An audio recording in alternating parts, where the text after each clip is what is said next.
Hi guys, మీకు ఈ విషయం తెలుసా? మనకు వర్షం పడేటప్పుడు మేఘాలు 2 కిలోమీటర్ హైట్లో ఉంటాయి. అయితే సైక్లోన్ యొక్క డయామీటర్ ఎంత ఉంటుంది? సైక్లోన్ యొక్క డయామీటర్ 150 టు 200 కిలోమీటర్ వరకు ఉంటుంది. అంతేకాదు, దాని హైట్ 10 టు 15 కిలోమీటర్స్ ఉంటుంది. అంతేకాదు, ఇంకా దాదాపు 150 to 200 kilometres per hour speed కలిగి ఉంటాయి. దీన్ని బట్టి మనం అర్థం చేసుకోవచ్చు సైక్లోన్ వచ్చేటప్పుడు ఎంత మొత్తంలో క్లౌడ్స్ని తీసుకొని వస్తాయో అని. మరి ఈ సైక్లోన్స్ ఎలా ఫామ్ అవుతాయి? ఈ వీడియోలో మనం తెలుసుకుందాం. సైక్లోన్స్ ఎలా ఫామ్ అవుతాయి అన్నది అర్థం అవ్వాలంటే ముందుగా మనం అట్మాస్ఫియరిక్ ప్రెజర్ అంటే ఏంటో తెలుసుకోవాలి. ముందుగా అట్మాస్ఫియర్ అంటే ఏంటో చూద్దాం. మన చుట్టూ ఉన్న గాలిని అట్మాస్ఫియర్ అంటారు. భూమిపై ఏదైనా ఒక స్పెసిఫిక్ పాయింట్ దగ్గర గాలి తన వెయిట్ వల్ల అక్కడ కలిగించే ప్రెజర్ని అట్మాస్ఫియరిక్ ప్రెజర్ అంటారు. అయితే ఈ అట్మాస్ఫియరిక్ ప్రెజర్ ప్లేస్ని బట్టి మారుతూ ఉంటుంది.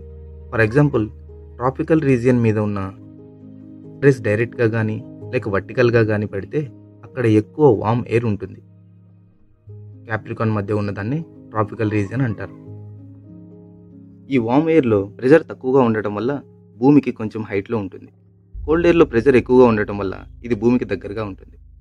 సో వామ్ ఎయిర్ ఉన్న ట్రాపికల్ రీజియన్లో లో ప్రెజర్ ఉంటుంది, ట్రాపికల్ రీజియన్లో హై ప్రెజర్ ఉంటుంది. సోలార్ రేడియేషన్ తక్కువగా ఉండటం వల్ల అక్కడ కూల్డ్ ఎయిర్ ఉంటుంది. యాక్చువల్గా మూమెంట్ ఆఫ్ ఎయిర్ని మనం విండ్ అని పిలుస్తాం. ఈ విండ్ అనేవి హై ప్రెజర్ టు లో ప్రెజర్ మూవ్ అవుతూ ఉంటాయి. అందుకే ఈ విండ్స్ అనేవి భూమిపై పోల్స్ టు ఈక్వేటర్ వైపుగా వీస్తూ ఉంటాయి.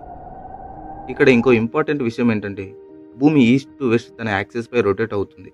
అప్పుడు భూమిపై మూవ్ అయ్యే గాలిపై ఈ రొటేషన్కి పర్పెండికులర్గా ఒక ఫోర్స్ పనిచేస్తుంది. దాన్నే మనం కొరియాలిస్ ఫోర్స్ అంటాం. ఈ ఫోర్స్ వల్ల నార్త్ అండ్ సౌత్ పోల్ నుంచి ఈక్వేటర్ వైపుగా వచ్చే విండ్స్ అన్నీ వెస్ట్కి డైవర్ట్ అవుతాయి.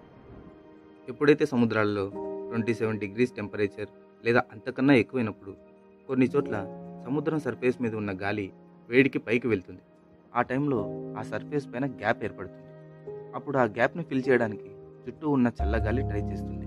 ఇంతకుముందు మనం చెప్పుకున్న కొరియాలిస్ ఎఫెక్ట్ వల్ల గాలి ఆ గ్యాప్ చుట్టూ స్పిన్ అవ్వడం స్టార్ట్ అవుతుంది.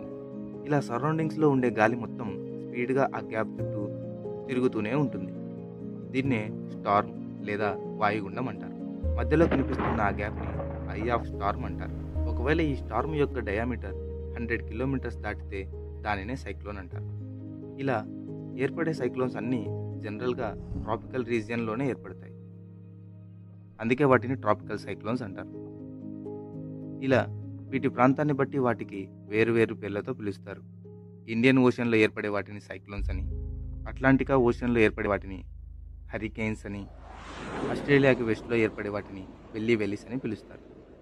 ఒకవేళ ఈ cyclone wind speed 200 kilometres to 150 kilometres ఉంటే ట్రాపికల్ సైక్లోన్స్, 150 టు 200 కిలోమీటర్స్ ఉంటే సివియర్ సైక్లోన్స్, 200 కిలోమీటర్స్ లేదా ఆపై ఎక్కువ ఉంటే వాటిని సూపర్ సైక్లోన్స్ అంటారు.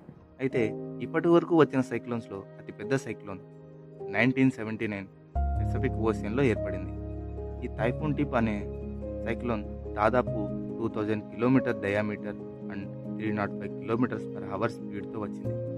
అయితే తుఫాన్ ప్రభావం అనేది 3 నుంచి 7 రోజుల వరకు ఉంటుంది.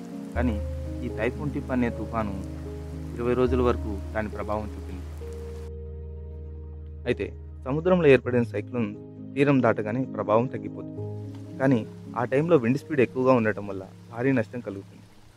ఈ సైక్లోన్స్ అనేవి నార్థన్ హెమిస్పియర్లో ఏర్పడితే వాటి రొటేషన్ యాంటీ క్లాక్ వైజ్ డైరెక్షన్లో, అదే సదరన్ హెమిస్పియర్లో అయితే క్లాక్ వైజ్ డైరెక్షన్లో ఉంటుంది. మన ఇండియా నార్థన్ హెమిస్పియర్లో ఉంటుంది కాబట్టి మనకు వచ్చే సైక్లోన్స్ కూడా యాంటీ క్లాక్ వైజ్ డైరెక్షన్లోనే రొటేట్ అవుతూ ఉంటాయి. That's it guys. ఈ వీడియో నచ్చితే లైక్ చేయండి. ఇలాంటి మరిన్ని ఇన్ఫర్మేటివ్ వీడియోస్ కోసం మన ఛానల్ని సబ్స్క్రైబ్ చేయండి. Thank you.